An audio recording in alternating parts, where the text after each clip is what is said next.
Do you want to contact the Temu seller easily? Then open the Temu app, find any product from the seller you want to contact. In the product page, you can see a share button in the top right corner. Tap on it. Now tap on copy the item ID right here. After this, go back to the home screen from Temu and then tap on the U button in the bottom. You can see a headset icon on top. Just tap on it. This is the Temu customer support page. Scroll all the way down until you see the Contact Us button and tap on it. You can now type in and tell the Temu customer support that you have questions about a specific item. Don't forget to paste in the item ID you copied before. Temu is going to show you items to identify the right product.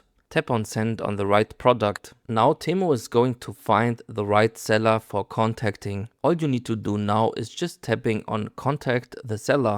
A new chat window is going to open where you can chat with the seller directly. Just wait for the response. It can take a while, a few hours up to a few business days. So just be patient and wait for the response.